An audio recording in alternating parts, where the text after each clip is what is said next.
So good morning, everyone. So we'll continue with SHM motion, some part of it, and we'll also cover two small topics called damped oscillation and force oscillation. And we have done damped oscillation, if I recall, at the time of AC circuit as well. We will revise that part. But before we proceed further, there's something called physical pendulum. And let's understand what is, yesterday we had done angular SHM. So physical pendulum is based on the concept of angular oscillation, angular SHM. So physical pendulum, this is like a normal pendulum. What is arrangement for a normal pendulum? There's a point of suspension, and this string has no mass here. So in this case, what oscillates is a particle, is a point mass. Point mass oscillates. That's a single particle. It oscillates about some axis of rotation. That's a simple pendulum. And what we call as a physical pendulum is not a one particle. It could be a continuous mass system. It could be collection of particles. So any odd shape object, if you take, you can run an axis through it. You can run a skewer kind of a rod, and it can make it oscillate. So in this case, what happened? All particles are undergoing oscillation except for the particle which is near the axis, right at the axis. So in this case, and so it is something like this, is suspended like this. And if we give a small displacement theta here, from here we are given a small displacement theta.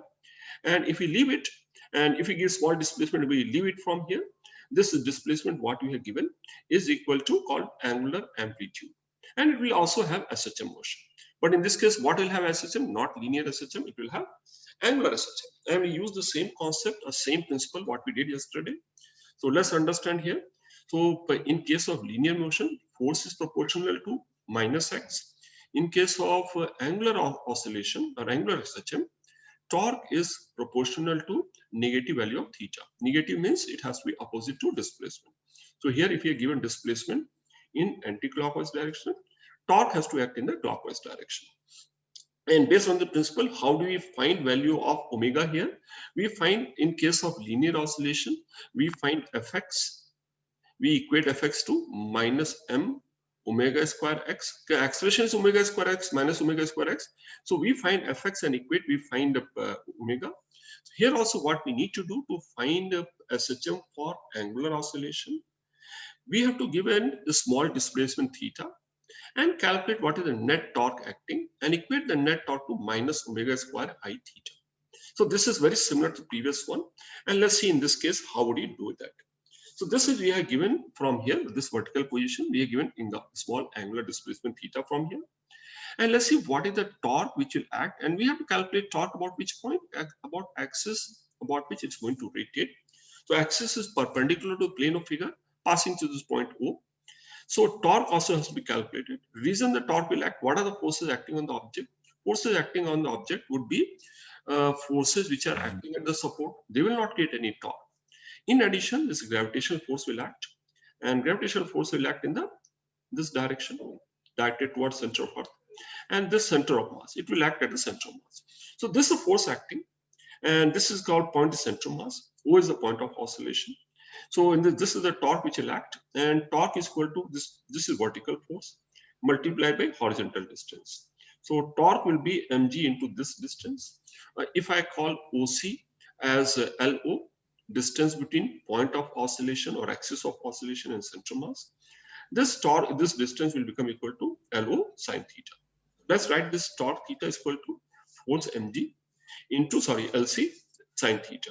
And since we are taking small displacement, sine theta can be written as theta. So what we find the torque is proportional to minus of theta, hence it will undergo SHM motion. And let's equate it. And when we equate it to minus omega square I theta, what is I here? I is moment of inertia about axis of rotation. It's not about center mass. So once we get this equation, and from here we get omega value. Omega is mg into LC. What is LC here? Distance of center mass from axis of rotation. And what is IU? Moment of inertia about axis of rotation. And this is valid for any shape. And actually it is even valid for simple pendulum also. So in case of suppose we had to take simple pendulum, is this formula valid even for a simple pendulum also? It is valid. Let's see how in this case. What is LC in this case here? This is center mass C here, and this is point of oscillation, and length of the string is L. So here I would have substituted in case if I have to use this formula for simple pendulum, LC become equal to L. And what is I naught? What is this axis passing through this point perpendicular to the plane? Moment of inertia become equal to mass into L square. I naught become mass into L square. So if we substitute those the values also, it becomes mg. In place of LC, it is L, and I is equal to ml square, which becomes equal to root g by L. So all shapes it is valid. So let's take a couple of examples to understand physical pendulum and how do we calculate. Take the example of even if you take a rod also, if you take a uniform rod, we can suspend the rod, we can make it oscillate about different points. So in this case, rather than we can oscillate about the end, and we can oscillate about any point other than center mass. If you have center mass, in that case, it becomes your LC term becomes 0. So this is a uniform rod. It is hinged at a point at a distance of L by 4 from one end. So what is this distance given here? It is hinged at a point. This distance is given as L by 4. And if we give a small displacement here, so this is we are given a displacement theta here.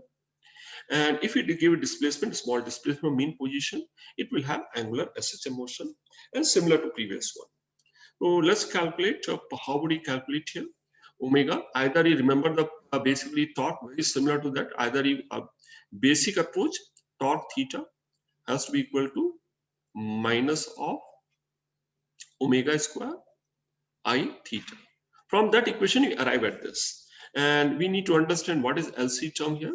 LC term, the reason I have written C suffix here is distance of center mass from axis of rotation. So this distance is LC here. How much that LC will come equal to? Very clearly, it will come equal to L by 4. And second term is moment of inertia about axis, about this point. And this axis, this is in the plane of oscillation, axis is perpendicular. The axis is perpendicular to rods. We apply parallel axis theorem. We calculate moment of inertia about center mass, ml square by 12, plus m into the square of the distance parallel axis theorem, which is L by 4 square. So we align moment of inertia, we LC, and rest all we substitute here. We can find omega value of angular frequency of oscillation of a rod about a point L by 4. We can get this one. So, and this is any shape. So let's take one more case here so that we are clear about it. Sure. And this case here, so there's a ring here, and you can easily visualize what you can do. There's a ring of mass m radius r, and you can drive a nail, and you at all homes you will have a nail here. If you suspend a bangle or any ring like this, and when it is in the state of equilibrium, center mass will be vertically below point of suspension below the nail. And what you can do, we can give a small displacement in its own plane. If you give small displacement and leave it, when you give small displacement, actually you are doing work, you are supplying energy, and more the displacement you give, greater the energy you supply, and that becomes the energy of oscillation. So when you give a displacement, maximum displacement becomes angular amplitude, and we leave it, it will start oscillating. So if it is given a small displacement from mean position in its own plane, so I have not disturbed, it is still moving, all particles are moving in the same plane. So if I call this plane as XY plane, if I give a displacement, all particles continue to remain in XY plane. It will oscillate in XY plane. So what is value of omega here? So very simple, we'll go again with the same thing. In this case, LC is from O to C, this distance is R. And what is moment of inertia about this axis? And this axis is perpendicular to the plane of a ring. So again, I'll take parallel axis theorem. What is moment of inertia of a ring about an axis passing through center perpendicular to plane? Mr square plus m into d square. D square is if d also is equal to r, becomes equal to 2mr square. So moment of inertia about this axis perpendicular to plane of ring is 2mr square. And we put those values here, and we find omega comes equal to root of g by 2r. And in terms of dimension also we understand the dimension has to be g term divided by length dimension. So that will be the value of omega, and we can find out time period 2 pi by omega. That will be time period of oscillation. But this question I have given part B also. What is part B here? That's not the only way we can oscillate. We can also make it oscillate about this axis. Let's understand what are this axis. So rather than pulling it sideways, if this is something, there's a pin here, it can go like this. If I pull this end of the ring towards me and leave it, what will happen in that case? Particle will oscillate, or particle will oscillate not in its flow. it will oscillate in a plane perpendicular to its oscillation between the plane perpendicular to the plane of the ring here. It will oscillate about an axis lying in its own plane. And if you see from the side, if you stand here and observe, if you stand in the plane of the ring, if you stand in the plane of ring, the ring will look like a rod. It will look like a line. So what are the oscillation we are talking about? If it is in the line here, this is how this from side it would have looked like. And how are we oscillating? We are oscillating like this. The ring also will appear it is oscillating like this. And if it is oscillating like this axis of rotation. And this axis is what is the axis lying in the plane of ring. That's why when it axis is lying in the plane of ring, every point will oscillate perpendicular to the plane. Let's see what changes will take place in this case. In this case, this axis here. Okay, so this axis of oscillation, and it is set into oscillation perpendicular plane.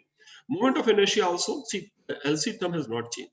From here, distance between center mass and axis remains r. Only thing when we calculate moment of inertia about this axis, because this is axis of oscillation, I will take a parallel axis passing through center mass. To apply parallel axis theorem, in the axis, this moment of inertia is mr square by 2 plus mr square. So it becomes 3 by 2 mr square. Moment of inertia is different. So when you calculate time, angular frequency also will be different. So this is something, and this can be done for many shapes. Anything which is not like a point mass, any object which can be oscillated, and we can calculate a value of omega in this fashion. And similar way, we can also calculate time period, 2 pi by omega, right? There's one more way to calculate time period. What we have done so far, we have used force is proportional to displacement. We can also use another property of oscillation, and that is energy remaining constant. So we can also call as energy method. And most cases, energy method is not so much needed. It can be applied to all cases. But I think there are some cases where energy method makes it much easier. So I will take up this question. This question is past JEE advanced question. And let's see what the question is. It is something, see, a spring is connected to center of a circular disc. This is circular disc, and a spring is connected here, and something like this. Another disc is connected to the wall, and it is placed on a surface. This is a rough surface, not a smooth surface. And if it is placed like this, see, it is not like it's a disc here. And here also, if you give a displacement and release it, if surface is rough enough, what will happen? Rather than having translation, it will have rolling motion. So if the disk is displaced from the main position, is center of mass, in that case, what will happen? All points will have rotation also. So all other particles will not have SHM. Only center of mass motion, if you observe, it will have SHM motion. Because it will be rolling, as we keep rolling here. So what will the time period of SHM if there's no slipping?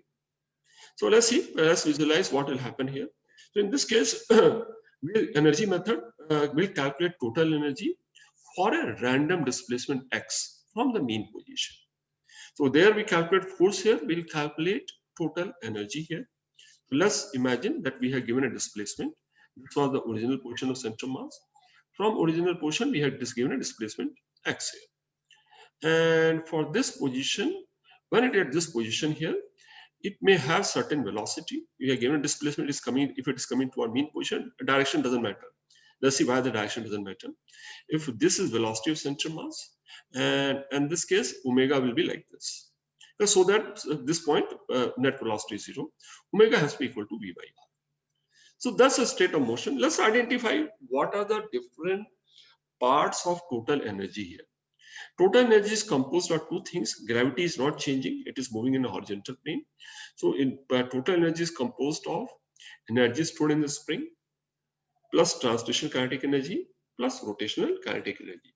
Three terms. So let's write those three terms. Total energy is equal to 1 by 2 v square plus 1 by 2 I omega square. I is about center mass plus 1 by 2 kx square. It is extended by distance x from mean position. It's a constant. And if this is a constant, the time derivative of total energy will be 0 because it is not changing. So let's take time derivative. That's one thing we'll do. And in place of omega, I'll use v by r. If you do so, if you take derivative of this, it comes something like this. So this 2 gets cancelled, mv into dv by dt, derivative of the first term. Second term, This is in terms of V, I have written omega, I have written V square by R square. So R square term has come here, and it becomes a dV square by dt. So I by R square, V into dV by dt. Third term, kx into dx by dt. So this is a total expression of time derivative of total energy. And when we look at this term here, what is dx by dt? Dx by dt is nothing but velocity. So this velocity, and this velocity does cancelled here, and dv dt is acceleration here.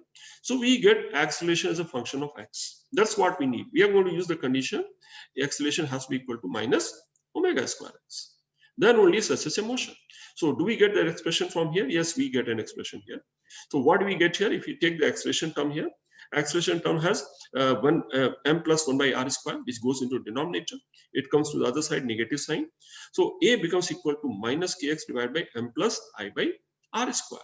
And this term has to be equal to minus omega square x. So we get the value of omega from here. What is omega? The square root of the whole thing. Okay. And this is energy method. And you notice here, if we could have done with the normal force method also. In case of normal force method, I would have to do here, if I use normal force method on the disk here, I have to apply force kx on this. And then we have to also add friction force. So net force at distance x will be resultant of friction force and spring force here. So that's what force method also we can calculate, but this becomes a little easier in case of energy method. So energy method, key principle, in case of basically force method, we use the property force is proportional to negative of displacement. Here we use the property total energy remains constant. We calculate total energy for any random position. Is take its time derivative. After time derivative, we get a relationship which is either of this form, or I could have written whole thing in theta form. I can solve that. So that's what about energy method. And practically all questions we have done can also be solved using energy method. But many questions when you do the energy method becomes a little complicated. Some questions only it becomes very easy. Okay. Now coming to one more part of SHM, which is called damped oscillation. And damped oscillation we did partly at the time of revising AC RLC circuit, because we had drawn parallel with damped oscillation. But let's do that again. See, in case of ideal oscillation, we assume there's no loss of mechanical energy. So we have spring system, spring mass system, or we can take a pendulum system. So if we give a displacement, whatever amplitude A, it will keep oscillating with the same amplitude. It will keep oscillating with the same amplitude when there's no loss of energy. But we know in most cases, there's some loss of energy. And loss of energy is for two reasons. One is there could be friction on the surface, and loss of energy is also because of air friction. And air friction also substantial. So damped oscillation, as we say damped oscillation, we take a particular case. We also assume in addition to conservative force here, which is spring force, one more force is acting which is non-conservative, which is called damping force, and that's called viscous force also. And we assume, reason we assume, because typically this force is due to air drag or liquid drag, and the drag is proportional to velocity. That's why we take this viscous force to be proportional to velocity, negative sign, because if object is moving towards right, drag force will act in the opposite direction. So minus BB, and that becomes the damn extra force we add here. So when we write similar to viscous resistance or resistance, and if you recall in case of viscous resistance, Stokes law, what is viscous force acting on a spherical shaped object? 6 pi eta RV. That's the viscous force acting on a spherical shaped object moving in a fluid. A fluid could be air, also is a fluid. So what we notice here, viscous force is proportional to V. Something similar we have taken here. So as per Stokes law. So what is the term B here? This term B is important, constant of proportion. It's called damping constant, and its unit, if you convert, its unit is kg per second. So one thing you have to keep past also, some questions have come where damping constant was given in gram per second. We convert into SI unit. So always remember to convert if it is given like this, because that's a unit. So when we write equation earlier, when we give displacement x, only one force used to act, minus kx. Now there's one more force actors, minus BV also. and this becomes net force equal to mass into acceleration. So this becomes a differential equation. We don't know how to solve this equation, and we don't need to know also. So in this case, we cannot derive, we just need to memorize formula. For damped oscillation, we need to memorize formula and we need to understand how to use it. And we have to get some sense also. So this equation, and when we solve, we get something like this. And let's try and understand what this equation indicates here. So this indicates that this whole function is still in a periodic function, is still oscillating. It is oscillating with angular frequency omega. But unlike previous case here, amplitude is a function of time. Amplitude keep diminishing with time here. And let's try and understand also what does it mean. Now, suppose we had an ideal pendulum. If ideal pendulum, I release it from position of minus A, it will swing from here and it will reach a position of plus A. It is able to reach this position if there's no loss of energy. But if we account for force exerted by air molecules, air friction, if we account for that also, some energy is transferred to air molecules, it means it loses energy.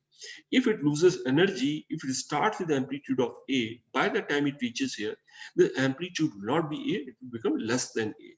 So what happens, and it becomes less than A here, further less, it will keep diminishing with time. So even common sense also says amplitude has to keep diminishing because of loss of energy. And second thing, what we understand, if we release it from here, it takes time capital T by 2 to reach here. Okay. But if we start applying another force, which is trying to slow it down, if another resisting force is acting, viscous force is acting, or damping force is acting, time taken will become greater than T by 2. So time period will increase, time period will be greater. Another good important point is what? So what when we calculate here, when it moves from here to here, it will take some time which is greater than T by 2. But whatever time it has taken to move from here to here, again it takes same time to come back here, again same time. So time period does not change as the amplitude keeps on changing. So time period, though it is smaller than undamped oscillation time period, but it is a constant. So this omega is not same as such a motion. It's a different omega, but this omega also is a constant. So there are two terms here. Let's understand these two. First, we need to remember the formula. What is formula here? X is equal to e raised to power minus bt by 2m, and thus omega term also we need to deal with. So what we do here, and what is omega equal to? See, typical omega undamped oscillation, if I write omega naught is equal to root k by m, and its unit is per second. Is it not? So when I look at this term b by 2m also, the dimension of term b by 2m into t. You know, anything which is power of e has to be dimensionless. Since this is time dimension, this has to be inverse of time dimension. So b by 2m also will have a dimension of per second. Okay. So b by 2m also is dimension of per second here. K by m is square of omega. This term also is square of b by 2m. So this dimension also is 1 by second square. This also 1 by second square. Whole thing is square root, it becomes 1 by second. So it becomes k by m and minus b by 2m square in terms of dimension also we understand here. And since b by 2m is coming again and again, we can assign a separate notation for b by 2m. Let's call b by 2m term as gamma. And unit is per second. So if I keep this in mind, this we need to memorize. There's no other choice other than memorizing this. And B comes from damping constant. Force is equal to minus BV.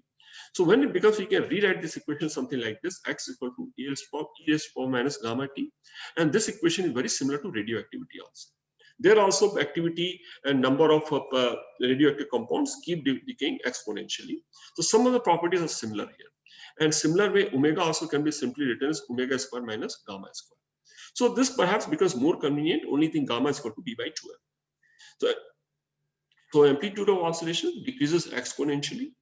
So if in 5 seconds, if amplitude becomes 0.9 times, after 10 seconds, so in 5 seconds, 0 to 5 seconds, it started with A. After 5 seconds, it has become 0.9A. It has decreased by fraction of 0.9. In 10 seconds also, in next 5 seconds also, it become 0.9 times of 0.9A. It will become 0.9 times of 0.9A. This is a property we have noticed in case of radioactivity. This is a property of exponential decay. So per proportion of decay in equal time interval will keep remaining equal. It is the exponential decay process. Okay, and here other thing what we notice, omega has decreased, time period has increased, and we have understood basically what is the reasoning why time period has increased. Amplitude also, if I, this is amplitude, every oscillation keeps going like this, and this is amplitude, this amplitude point, this amplitude point, this amplitude point. If I draw a line connecting all this point is nothing but negative.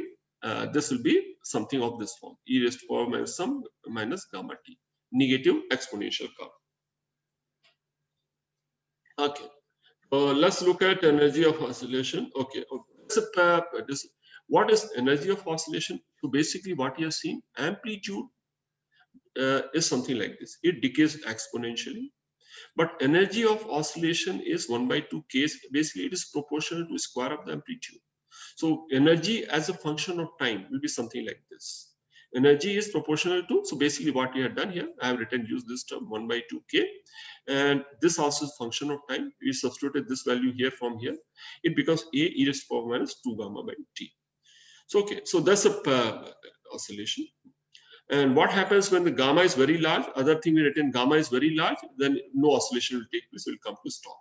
If gamma is greater than omega naught, over damping, very large B, non-oscillatory motion. If you release it, if gamma is too large, just imagine if you have a kind of pendulum here. I think I can do it here also. If we have a pendulum and we keep this pendulum suspended in a honey bottle, you displace from like this. Honey has very high value of eta, coefficient of viscosity. If I release it from, it may slowly come and stop here. It may not complete the oscillation. That's what will happen when the damping force is too strong. That's what this equation means. Okay. So when amplitude becomes half, energy becomes 1/4 of the initial energy. Okay. And it's something similar to what we had in case of half-life in radioactivity. Here also, if I define half-life as time for amplitude to become half, I can find what is the time it will take for amplitude to become half. I know how is amplitude related to amplitude at time t is equal to original amplitude a naught e raised to power minus gamma t. So if amplitude becomes half, it is a naught by 2. And when I put this amplitude as a naught by 2, this t will indicate half-life. The t corresponding to amplitude equal to half of original amplitude is half-life. And this very easily we can calculate half-life is equal to log of 2 divided by gamma. Very similar to radioactivity. So this question, this is basically this topic. There's no other go but to memorize formula. And quite a few questions have come on this topic here.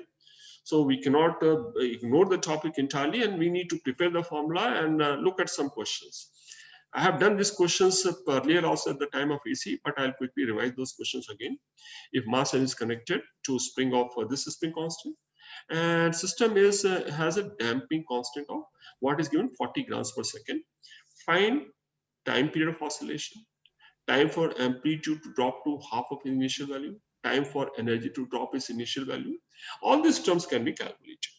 Let's look at this. What are terms given? K is given, M is given. So if you have to calculate omega naught, I could have easily calculated omega naught to the root of K by L. Okay. And what is damping constant? The B value is given. Okay. So first thing, when I ask such question, we'll look at these are the things what we need to make use of. These are three formula we use here. What is gamma? Gamma is equal to B by 2M. Omega is equal to omega naught square minus gamma square. And amplitude after time t is equal to A naught e raised to power minus gamma t. But these are three things we need to memorize in case of damped oscillation. And that's why you're going to use it here in this question and other questions.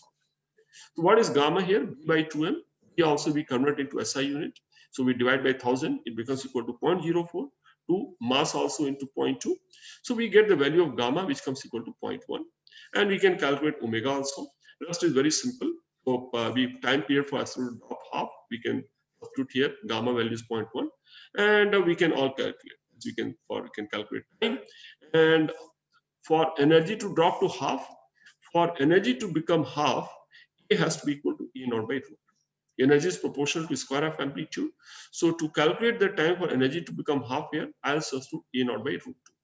And all log for basically simple manipulation, you can get your answer.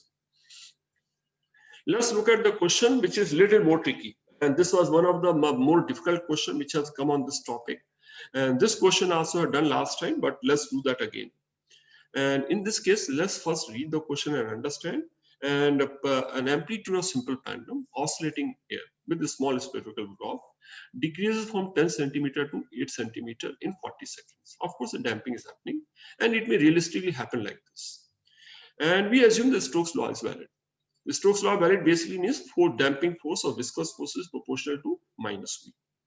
And then what else is given? Ratio of coefficient viscosity of air to that of carbon dioxide is 1.3.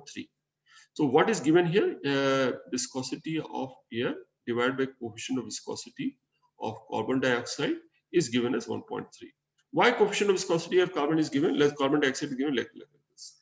So first it is made to oscillate in air. Second time same pendulum we can have an enclosure, and the entire enclosure was filled up with carbon dioxide, and in that case the pendulum amplitude reduces from 10 centimeter to 5 centimeter. How much time it will take when it is oscillated in carbon dioxide? So in this case there are two different mediums. If there are two different mediums, eta values are different, B values are different, gamma are different. So this question involves two different values of gamma, two different values of damping constant. So one by one we'll do it. Once we'll do it for air, and then we'll do for carbon dioxide, which formula you have to use two different oscillation with different gamma here. So for air, what is gamma value? Gamma is equal to B by 2m. And where do we get B from? We get B value. See, basically, as per Stokes law, Fp is equal to 6 pi eta Rv. And that is equal to minus BV. So what is B? B equal to 6 pi eta Rv is equal to B. And 6 pi eta Rv, thus B term divided by 2m, that becomes my gamma. So this term is my B term here from Stokes law by 2m. That's for air. And this whole thing, let me call it as gamma. Okay, and for carbon dioxide, I have to use gamma dash. In that case, 6 pi eta dash R by 2m. And what is eta dash? In that case, eta dash is nothing but eta by 1.3. So this eta dash is equal to eta by 1.3. If I substitute, I find gamma dash is equal to gamma divided by 1.3. So I have two values of gamma, one for air, one for carbon dioxide. And I will apply it for first case for air, second case for carbon dioxide. Let's do that one. Which formula are going to use? Amplitude after time t is equal to original amplitude minus gamma t. First case, when you apply for air, we'll use the gamma value, not gamma dash value. So after time t, so this is at time t is equal to 0, 10. At after how many seconds? After 40 seconds, this become 8. AT is 8, A naught is 10, minus t is equal to 40 seconds. So this is my equation. From this equation, I get the value of gamma here. Okay, what is gamma value get here? I just take the, we can just e raised to power minus 40 gamma. Sorry, e raised to power 40 gamma becomes equal to 5 by 4. So we take log of both sides and take gamma value. It comes equal to 1 by 40 log of 5 minus log of 4. So that's what value given, and log 5 value is given here. This gamma here. We could have calculated value of gamma here, and we calculate gamma dash, or we can substitute later on. Now I will repeat same thing for now second bit of information is given for carbon dioxide as medium. So what is original amplitude? 10 centimeter. We need to find time corresponding to AT is equal to 5 centimeter, 10, 5. And here I have to use, gamma dash here. So E raised to power minus gamma dash t. What is gamma dash here? Is equal to minus gamma divided by 1.3 into t. Every term is known. I will substitute value of gamma from here. And after substituting value of gamma, t can be calculated. That's what is needed in the question. So when you simplify, okay, sorry, this term here. So if we put value here, so this term, if we log 2, it becomes equal to, if we take it to this side and take log, gamma divided by 1.3 t becomes equal to log of 2, ln 2. And we substitute value of gamma. So t by 1, gamma value from here we substitute, and t by 1 by 3 is equal to ln 2. All values are known. Log 5 is known, log 4 is 2 into log 2, and log 2 known. All values substitute, we find the value of t from here. So this was a question which also had come in the mains in the past. And if we can understand this and solve, I think we should be able to solve majority of questions which come from the top. One more question from this topic only, and this question also, some of you recall I've done it before, and we have done it before. Let's do that again. angular frequency of damped oscillation. See, these people are so nice here. In this is actual exam paper, they have also given the formula. Angular frequency is given. So in place of B, their term use R here. R is spring, K is spring constant, R term is damping constant. R is the damping constant. And this value of R square by MK is given. This value is given. This ratio is given as 8%. Or basically, I don't know why their ratio is 8%. You can understand this ratio is equal to 0.08. This ratio is 0.08. So what we need to calculate here, see, this is when damping is happening. So this question says, what is change in time period compared to undamped oscillator? So compared to undamped oscillation, what is the change in time period? So I will first calculate what is the percentage change in omega, and time period, it will be inverse of this. Let's see. So basically what we have to have two omegas here. What is one omega? One omega is when it is oscillated without any damping. When it is oscillated without any damping, this is omega by K. And one is omega with damping, and this is form. So two values of omega are given, one for undamped, other is for damping. We get two values of omega, and then we need to find, okay, I will calculate, okay, so first I will calculate change in omega. And once I have change in omega, I can calculate change in T later on. So first I will, let's see, well, address this question, change in omega, because every information given form of omega. Let's do that. This is small changes related kind of question. So this is omega value after damping. So let me write this term here because I want to find percentage change in omega. What I need to find, original value is omega naught. With damping, it becomes omega d. So change is omega d minus omega naught. Fractional change is divided by omega naught. This is what I need to calculate. Okay, so that's what I will try using this relationship. So let's start. Let's do that. Delta omega by omega naught. So this expression, I have taken K by M common. Reason I have K by M common here, because K by M is omega naught. I'm getting K by M term. When I take K by M common, this term is left here. And in this term also, so we have separated this part. This part is root K by M, and this is 1 minus R square by 4K raised to power 1 by 2. Now, value of which term is given? R square by MK value is given. So this term is given. How much is that term? That term is 0.08. So this term is small, 0.0 divided by 4. So this whole term is very small. So I can use binomial approximation for this term. So let's see what we write here. This term omega, this term is omega naught. And this term becomes binomial approximation, 1 minus R square. This term I will do approximation here. That's what we need to find. So this term, so what is this term come equal to? It is equal to 0.08. If I 1 by 2, if I expand using approximation, so this term gets multiplied by 1 by 2. It becomes 1 minus R square by 8 km. This value is known as 0.08. 0.0 divided by 8, it becomes 0.01. So this expression get omega is equal to omega naught minus 0.01. Okay. So do we get omega minus omega naught by omega? Yes, I can expand and you can get this term. It comes equal to minus 0.01. It means omega has decreased by 1%. But how is T related to omega? T is equal to 2 pi by omega, which means percentage change in T is equal to negative of percentage change in omega. If omega is decreased by 1%, time period would have increased by 1%. That's a damped oscillation. Okay. Rest all, I think this basically is all nothing but mathematical manipulation. Physics part is very little. Rest all is use of formula, and we need to go through. So there's some simple question you can do. An amplitude oscillator decreases by 0.9 times from original value in 5 seconds. Another 10 seconds, what will happen? As we said earlier also, in 5 seconds becomes 0.9 times. In next 5 seconds, it becomes 0.9 into 0.9 times. And like this, it will keep happening. So we can easily get those kind of questions. Okay, and this is a similar question also we can try solve. There's one small topic which is called force oscillation. And force oscillation, I have seen only one question, which also very basic question have come in the past. And this topic also, we cannot do any derivation. We can only look at the result, understand, and try to answer if any question comes. So in this case, what is force oscillation? Force oscillation, we apply a periodic external force. The force also is not constant. The force also is something like this. Force is equal to something like this, some omega. The force itself has a, and how do we apply this kind of periodic force here? See, if you have to imagine how this kind of periodic force can be applied to any natural frequency object. Suppose I have an object which is connected by a spring and mass is placed on the spring. And what I do, I here keep it on a platform. So this is a platform here. And you have seen somewhere, I think one of the demos and video now is seen. If I make this platform oscillate, it is forcing, it is like a force oscillation on M.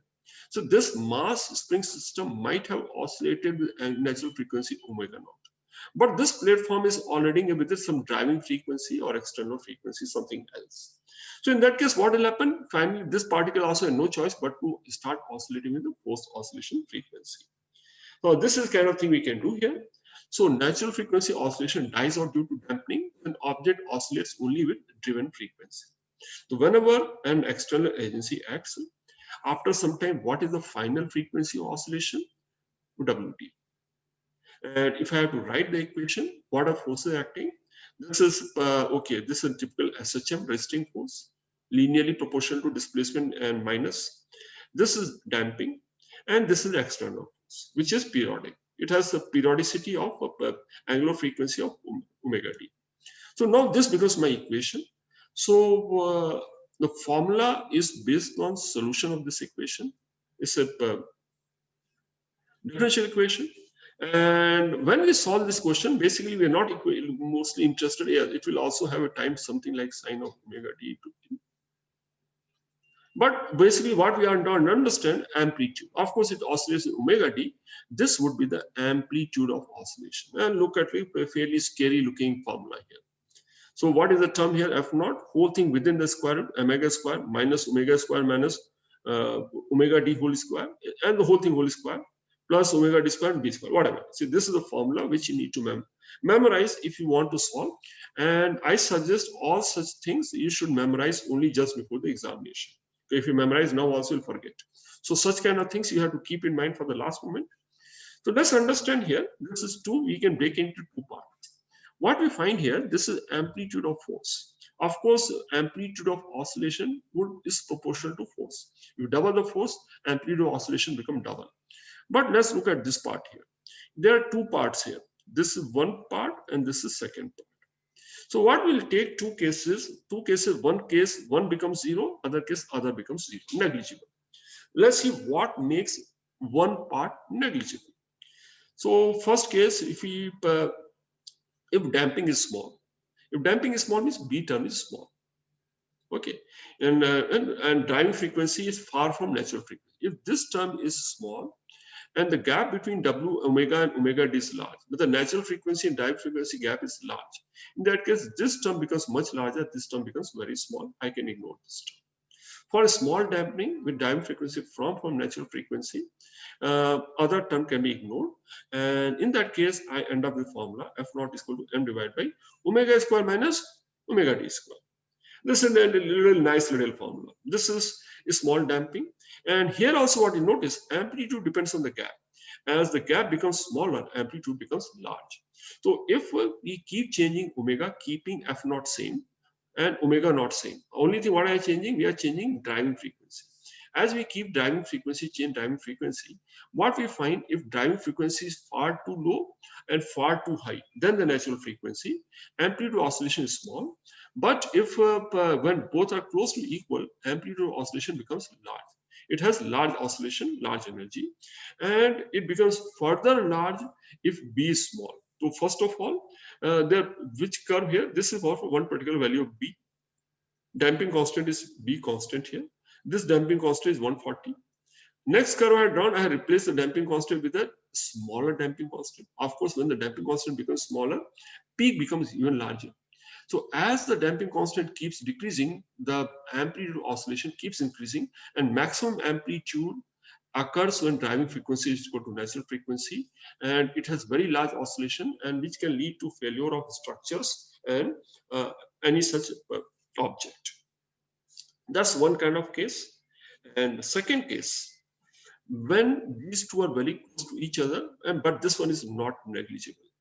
So the second case, driving frequency is close to natural frequency and damping is large. In that case, A becomes equal to F naught by omega d into B. Thus amplitude of oscillation.